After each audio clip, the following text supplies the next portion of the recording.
Hello sun moon Venus and rising Taurus. तो ये reading होगी आपकी दिसंबर की वीकली रीडिंग, जो कि 11 दिसंबर से लेकर 17 दिसंबर तक के लिए होगी। तो चलिए सबसे पहले हम आपके इंपॉर्टेंट मैसेजेस से शुरू करते हैं। टॉरस, इस वीक आपको कोई डिसीजन बनाना है जिसके बारे में आप कंफ्यूज हैं बहुत ज़्यादा और आपको समझ नहीं आ रहा। कोई ऐसी सिचुएशन है आपकी लाइफ में, कोई लड़ाई झगड़े वाली सिचुएशन है या कि किसी चीज़ के लिए लड़ना है आपको, फिर आपको वो चीज़ मिलेगी तो ये चीज़ आपको बहुत ही ज़्यादा बोझ फील करवा रही है। तो ये डिसीजन आपको बनाना है कि आप इस बोझ को गिराकर अपनी लाइफ के साथ आगे बढ़ेंगे या तो फिर आप इस बोझ के लिए लड़ेंगे और जो भी आपको चाहिए, ये जो आपको जो सिचुएशन बोझ लग रही है उसके आप इसके लिए आप कंटिन्यूसली लड़ते रहेंगे। कोई अपॉर्चुनिटी देखेंगे किस तरीके से वो चीज़ हासिल करनी है या तो फिर उसको छोड़कर बोझ गिराकर अपनी लाइफ के साथ आगे बढ़ना है। ये किस चीज़ के बारे में है ये मैं नहीं जानती, क्योंकि यहाँ पे कार्ड्स नहीं आए हैं पूछने के बावजूद कि क्या होगा। ये सबकी लाइफ में डिफरेंट सिचुएशन हो सकती है कि क्या चीज़ है जो आप अपनी लाइफ में हासिल करना चाहते हैं। कोई भी हो सकता है, कोई पर्सन भी हो सकता है, सिचुएशन हो सकती है, कोई ऑब्जेक्ट हो सकता है जिसके लिए आप लड़ रहे हों, तो जो कि आपको बोझ फील करवा रहा है।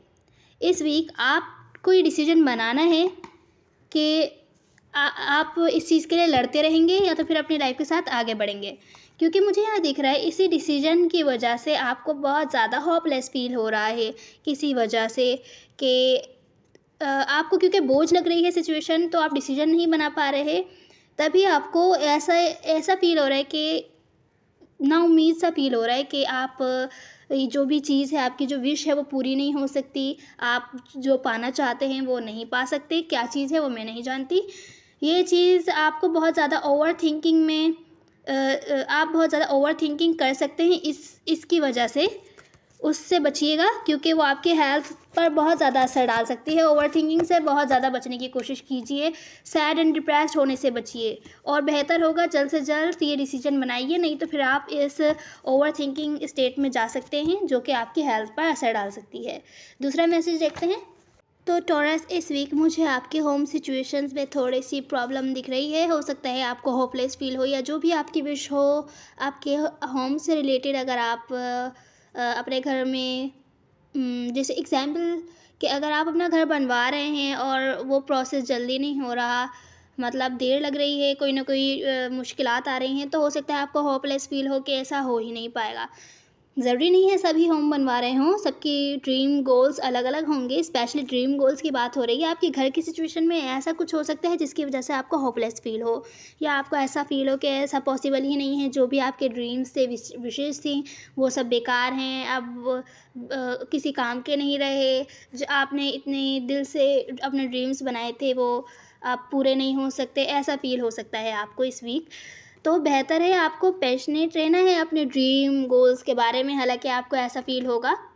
अगर आपको सचमुच लगता है आपके जो ड्रीम गोल्स हैं, जो भी आपके लाइफ गोल्स हैं, उनके बारे में अगर आपको बुरा फील हो रहा है कि वो किसी काम के नहीं हैं, तो बेहतर है न्यू बनाइए। नहीं, न्यू नहीं है तो उन पर ही ध्यान दीजिए, कुछ ना कुछ क्रिएटिव करने की कोशिश कीजिए। हार नहीं मानिए। यहाँ कुछ है जो आप नहीं जानते, आपको जानना है। यहाँ मुझे दिख रहा है आप हार मान रहे हैं, पर यहाँ अगर आप क्रिएटिविटी लाएंगे तो मुझे यहाँ पर दिख रहा है कि आपको कोई ना कोई अपॉर्चुनिटी मिल सकती है जिससे आपको सक्सेस मिले। कोई फेयर है आपका, आपको उस पर काबू करना है। अगर कोई डर है कि मैं ये करूँगा तो ये चीज़ ख़राब हो जाएगी या कोई मुझे सपोर्ट नहीं कर रहा, इस वजह से आपका ऐसा कोई डर है तभी आप गिव अप कर रहे हैं, तो बेहतर है गिव अप नहीं कीजिए। कुछ ना कुछ क्रिएटिविटी करते रहिए। क्रिएटिव कुछ ना कुछ करते ही रहिए और ऑप्टिमिस्टिक रहिए उन चीज़ों के बारे में जो आपको पसंद है करना, वो ऐसे काम कीजिए, क्योंकि हम मुझे आगे चल के आपको अपॉर्चुनिटी मिलती हुई दिख रही है कामयाब होने के लिए। तो बेहतर है जो भी फेयर हैं आपके आपके जो डर हैं या कोई चीज़ अगर आपको परेशान कर रही है उस पर काम कीजिए कि परेशान क्यों कर रही है आपको। अब मनी सिचुएशन देखते हैं हम आपकी।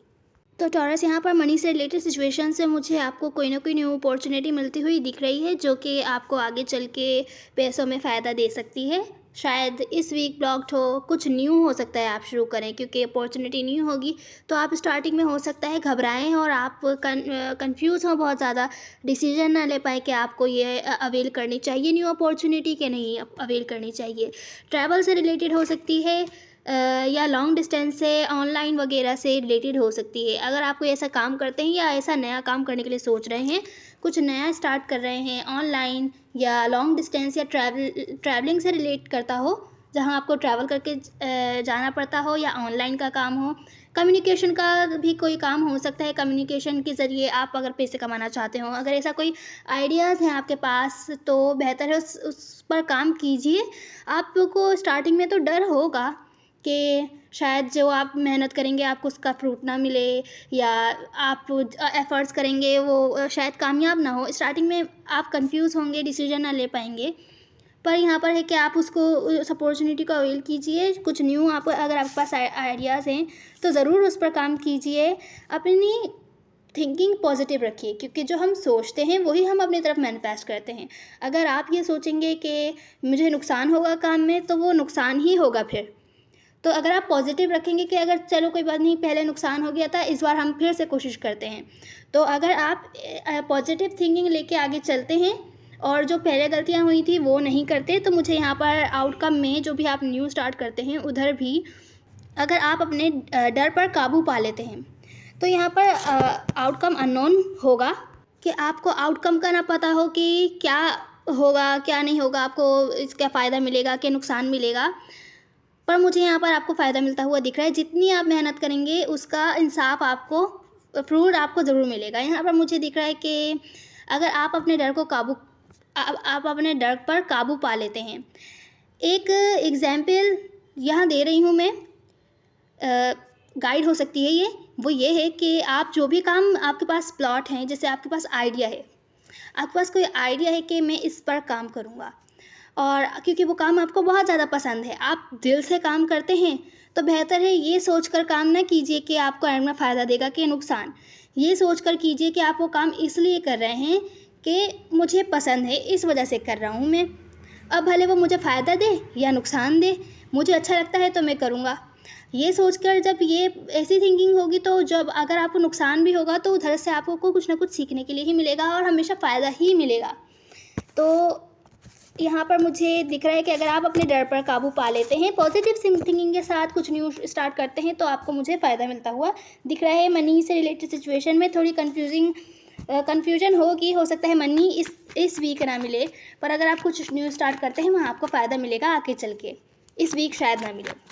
अब हम देखते हैं, अगर आप किसी स्पेसिफिक पर्सन से डील कर रहे हैं तो उनकी फीलिंग्स और एक्शंस क्या हैं इस वीक आपकी तरफ। तो चलिए सबसे पहले हम आपकी ओवरऑल एनर्जी देखते हैं इस वीक की। तो यहाँ पर मुझे दिख रहा है पास से कोई पर्सन है, ये देखें, ये आप भी हो सकते हैं। ओवरऑल एनर्जी है, तो ये जो सिचुएशन मैं बताऊंगी, ये जो कोई भी होगा, ये आप भी हो सकते हैं और आपके पर्सन भी हो सकते हैं।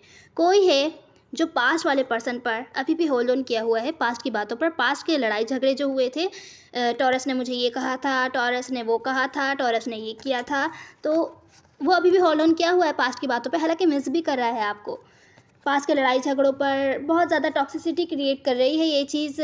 में पास्ट की लड़ाई झगड़ों पर, बातों पर होल्ड ऑन किया हुआ है, ये चीज़ टॉक्सिसिटी क्रिएट कर रही है। हालांकि दूसरा पर्सन यहाँ पर न्यू कोई अपॉर्चुनिटी चाहता है, बिल्कुल शुरू से स्टार्ट करना चाहता है, बातचीत करना चाहता है, शायद फ्रेंडशिप लेवल से स्टार्ट करना चाहता होगा। इसी पर्सन के साथ कोई ना कोई कुछ ना कुछ फ्रेंडशिप वगैरह चाहता है। पर मुझे यहाँ हो सकता है आप लोग सेपरेशन में हो, 2 महीने हो गए हों, कुछ लोगों के लिए हो सकता है सेपरेशन में हो, ज़रूरी नहीं है। 2 महीने हो गए होंगे या 2 हफ्ते हो गए होंगे, तो आप लोग डिस्कनेक्ट हैं, ज़्यादा बातचीत नहीं है आपकी। और अगर पास में कोई बंदा डिसीजन नहीं ले पा रहा था आपके बारे में, या आप किसी के बारे में डिसीजन नहीं ले पा रहे थे, तो इस वीक मुझे दिख रहा है कि डिसीजन आप लोग ले लेंगे एक दूसरे के बारे में। अगर कोई चले गया था, 2 महीने 2 हफ्ते हो गए हों, 8 हफ्ते हो गए हों, 2 महीने 8 हफ्ते या 8 महीने और 2 हफ्ते भी हो सकते हैं, ऐसा भी हो सकता है। कोई वापस हो सकता है इस वीक आपके पास आए, इमोशनल डिस्कनेक्ट हो गया था, ज़्यादा बातचीत नहीं कर रहा था, हो सकता है इस वीक आपको आके अटेंशन दे। पर कोई बहुत ज़्यादा ओवर थिंकिंग करने वाला है उसके वापस आने के बावजूद, क्योंकि दूसरा बंदा बहुत ज़्यादा हर्ट है। कोई हो सकता है आपसे कम एक्सपीरियंस वाला पर्सन हो जिससे आप डील कर रहे हो, या हो सकता है आपसे मैच्योर हो, आपसे ज़्यादा एक्सपीरियंस हो उनको, आपसे एज में बड़े हों, मैच्योर हों, या हो सकता है आप उनसे बड़े हों। यहाँ कुछ इस टाइप की सिचुएशन दिख रही है। तो जो छोटा है, जिसकी एज छोटी है, या जो कम एक्सपीरियंस वाला बंदा है, उसको वो हो सकता है इस वीक बहुत ज़्यादा ओवर थिंकिंग करे और हेल्थ में इश्यूज़ भी आ सकते हैं क्योंकि बहुत ज़्यादा हार्ड है। मुझे यहाँ पे ओवर थिंकिंग दिख रहा है। ओवर थिंकिंग की वजह से लॉस्ट एंड अलोन फील कर सकता है, डिप्रेस्ड फील कर सकता है क्योंकि उसको सच अभी तक के नहीं पता चला कि पास्ट में थर्ड पार्टी को क्यों इन्वॉल्व किया गया या कॉम्पिटिटिव सिचुएशंस क्यों थी, माइंड गेम्स, इस टाइप की सिचुएशन मुझे यहाँ दिख रही हैं। सिचुएशन एंड नहीं हो रही है, लगता है किसी को इस सिचुएशन में अब लव नहीं रहा जैसे पहले हुआ करता था। बहुत ज़्यादा कंफ्यूज है सिचुएशन का क्या किया जाए, फिर भी मुझे लगता है कोई हो सकता है एक्शन लेगा, या आप लेंगे इस पर्सन की तरफ एक्शन या ये लेगा आपकी तरफ एक्शन। मिलकर शायद इस वीक काम ना कर सके पर कम्युनिकेशन होती हुई मुझे दिख रही है। कोई आने वाला है, आपको हो सकता है न्यू लव ऑफर करे या हो सकता है आप ऑफर करें। तो ये थी ओवरऑल एनर्जी। कोई भी हो सकता है, आप भी हो सकते हैं, आपके पर्सन भी हो सकते हैं। अब हम आपके पर्सन की फीलिंग्स देखते हैं। यहाँ पर आपके पर्सन फील कर रहे हैं आपकी तरफ कि आपसे या तो डिस्कनेक्ट हो गए हैं। यहाँ पे मुझे 3 बार डिस्कनेक्शन के कार्ड आ गए, तो मुझे ये पक्का फील हो रहा है कि आप लोगों के बीच बातचीत नहीं हो रही है।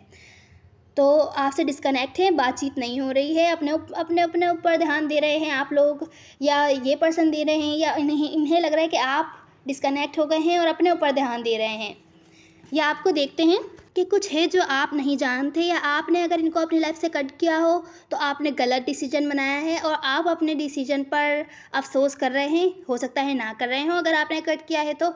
ये पर्सन हो सकता है ये पर्सन ऐसा देखता है आपको।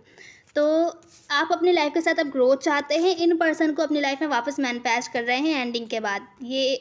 ये पर्सन ये ऐसा आपको देखते हैं, या हो सकता है आप एंडिंग ही मैनिफेस्ट कर रहे हैं कि एंड हो जाए सब कुछ कम्प्लीटली, या तो फिर इस पर्सन को वापस अपनी लाइफ में मैनिफेस्ट कर रहे हैं क्योंकि आपने जो भी डिसीजन लिया वो गलत लिया, या आप कुछ है जो इस पर्सन के बारे में आप नहीं जानते, ऐसा ये व्यू करते हैं आपको। तो ये देखते हैं कि आप लोग डिस्कनेक्ट है, ज़्यादा बातचीत नहीं कर रहे, ऐसी फीलिंग्स है इनकी, मुझे ऐसे ही लग रहा है। यहाँ आपकी फीलिंग्स देखते हैं। अब यहाँ मुझे दिख रहा है कि आप बहुत ज़्यादा पैशनेट हैं, आप वेट कर रहे हैं, लीड तो करना चाहते हैं कि कोई ना कोई हो सकता है आप एक्शन लें या आप एक्शन लेना चाहते हो। यहाँ मुझे ऐसे ही दिख रहा है। क्लैरिफाई करते हैं। तो मुझे यहाँ दिख रहा है कि बहुत ज़्यादा लड़ाई झगड़े के बाद या हो सकता है इस कनेक्शन में आपके इस पर्सन के साथ लड़ाई झगड़े होंगे क्योंकि कमिटमेंट मुझे नहीं दिख रही है इन्वॉल्व, और कोई भी अपॉर्चुनिटी आपकी तरफ आती हुई नहीं दिख रही है। तो आप फिर भी अपनी पावर में खड़े हैं, आप उतने ही अट्रैक्टिव हैं, आप शायद इस पर्सन के साथ न्यू बिगैनिंग चाहते हैं। इसी वजह से आप हो सकता है ओवर थिंकिंग बहुत ज़्यादा कर रहे हो, आप इस पर्सन को अभी भी मिस कर रहे हैं। ऐसी सिचुएशन मुझे यहाँ दिख रही है। ये आपकी फीलिंग्स में आप हो सकता है कोई ना कोई एक्शन लेना चाहते हो इस पर्सन की तरफ, आपकी फीलिंग्स में है, पर ये पर्सन इस वीक का एक्शन लेने वाला है। चलिए देखते हैं। तो इस पर्सन के इस वीक के एक्शन में है कि ये अगर आपसे डिस्कनेक्ट था या आप लोगों की बातचीत नहीं हो रही थी, ये पर्सन मूव ऑन होना तो चाहता था आपसे, डिस्कनेक्ट होकर आपने लाइफ के साथ आगे बढ़ना चाहता था, पर ये कर नहीं पा रहा, आपसे दूर नहीं जा पा रहा। इस वीक हो सकता है आपको कोई ना कोई न्यू अपॉर्चुनिटी ऑफर करे आपको, क्योंकि मैरिज मटेरियल देखता है कि आप मैरिज मटेरियल हैं, बहुत स्टेबल हैं अपनी लाइफ में, अपने काम वगैरह में बहुत आगे हैं। कुछ है जो आप करते हैं बहुत ज़्यादा आपको अट्रैक्टिव बनाती है वो चीज़, तो आप अच्छे लगते हैं, इनको पसंद है। आपको कोई ना कोई कुछ ना कुछ न्यू ऑफ़र करना चाहते हैं। अगर आप लोगों की एंडिंग हो गई थी, ब्रेकअप हो गया था, तो रिकन्सिलिएशन करना चाहते हैं, वापस कुछ ना कुछ न्यू शुरू करना चाहते हैं। हो सकता है आपके पास आकर आपको जो पास में धोखेबाजी हुई हो या झूठ बोला हो अगर इन्होंने आपको कोई, तो उसके बारे में आपको सच बताएं, या हो सकता है इस वीक ना बताएं, अगले वीक बताएं, क्योंकि इस वीक का मेन कार्ड जो आया है एक्शन का, वो एक्शन का कार्ड नहीं है, वो है फीलिंग्स का कार्ड, मतलब इमोशंस और थॉट्स का कार्ड है। तो यहाँ मुझे दिख रहा है कि वो आपसे मूव ऑन नहीं हो पा रहे, हो सकता है प्लानिंग करें आपकी तरफ आने की, ऐसा हो सकता है। रिकन्सिलिएशन चाहते हैं, आपको कुछ ना कुछ न्यू बिगैनिंग ऑफर करना चाहते हैं। अब आपका चैलेंज क्लैरिफाई कर लेते हैं। यहाँ मुझे दिख रहा है आपके चैलेंज में आप इन्वेस्ट करना चाहते हैं किसी चीज़ पर, क्लैरिफाई करते हैं। तो मुझे लगता है आप इस पास पर्सन के साथ इस कनेक्शन पर इन्वेस्ट करना चाहते हैं, इसी कि आपका चैलेंज है, और चैलेंजिंग इसी वजह से रहने वाला है क्योंकि इस पर्सन की तरफ से कोई एक्शन नहीं दिख रहा आपकी तरफ इस वीक। यहाँ मुझे दिख रहा है कि आप पास की बातों पर अभी भी होल्ड ऑन किए हुए हैं, हालांकि मिस भी कर रहे हैं इस पर्सन को, बहुत ज़्यादा मैनिफेस्ट कर रहे हैं अपनी लाइफ में वापस। आप एटलीस्ट चाहते हैं ये पर्सन आपसे कम्युनिकेट करे, आके बातचीत करे, बैक एंड फोर्थ बातचीत हो, या ट्रैवल करके आपके पास आए, या आप जाएँ इससे मिलने। तो कुछ ना कुछ है जो आप अपनी लाइफ में मैनिफेस्ट कर रहे हैं, क्योंकि ये पर्सन आपको बहुत ज़्यादा खुश करता है। आप इसको बहुत ज़्यादा मिस भी कर रहे हैं। ये चैलेंजिंग इस वीक आपके लिए रहने वाला है। अब आपकी एडवाइस देख लेते हैं। तो यहाँ पर सबसे पहले आपकी एडवाइस है कि वेट नहीं कीजिए, डिसीजन बनाइए कि आपको ये पर्सन अपनी लाइफ में चाहिए कि नहीं चाहिए। अगर चाहिए तो इस पर्सन का भी वेट नहीं कीजिए कि ये आपकी तरफ आएगा, कोई एक्शन लेगा, नहीं। यहाँ पर सबसे पहला कार्ड यहाँ पर आया है, मुझे लगा गलती से आया है, मैंने फिर से शफल करे, फिर से वो निकल के गिरा। सबसे पहला कार्ड आया यहाँ पे कि आपको खुद ही एक्शन लेना है, कोई ना कोई रिस्क लीजिए, आप डिसीजन बनाइए। अगर आपको वो चीज़ अपनी लाइफ में चाहिए, कोई पर्सन हो सकता है या कुछ भी, जो भी आपको चाहिए, उसकी तरफ रिस्क लीजिए। अगर आपने कोई झूठ बोला है तो बेहतर है उस चीज़ को क्लियर कीजिए। यहाँ पर उस पर्सन के साथ आपने वो क्यों बोला था, आपको कैसा फील हुआ था और आपने ऐसा क्यों किया। बेहतर है चीज़ें यहाँ पर क्लियर कीजिए। अगर आपको परेशानी हो रही है कोई कुछ भी डिसीजन या कोई स्टेप लेने में, आप किसी एक्सपीरियंस पर्सन से गाइड ले सकते हैं। तो ये है आपकी एडवाइस। वेट नहीं कीजिए, स्टेप लीजिए। किसी का वेट नहीं कीजिए, वो आपकी तरफ आता है तो आप जाएंगे नहीं, आप स्टेप लीजिए। तो अगर आप किसी स्पेसिफिक पर्सन से डील कर रहे हैं तो चलिए वो आपसे सीक्रेटली क्या कहना चाहते हैं, देखते हैं। रुकी हुई है दिल की दुनिया तेरे बिना, तेरे लिए दुनिया से लड़ेंगे, तुझ में ही खोए रहते हैं हम सदा। मतलब पर मैं मैटर नहीं करता, सब एनर्जीज होती हैं। उम्मीद है आपको कोई ना कोई हेल्प मिली हो taurus. Now see you in the next one. God bless you.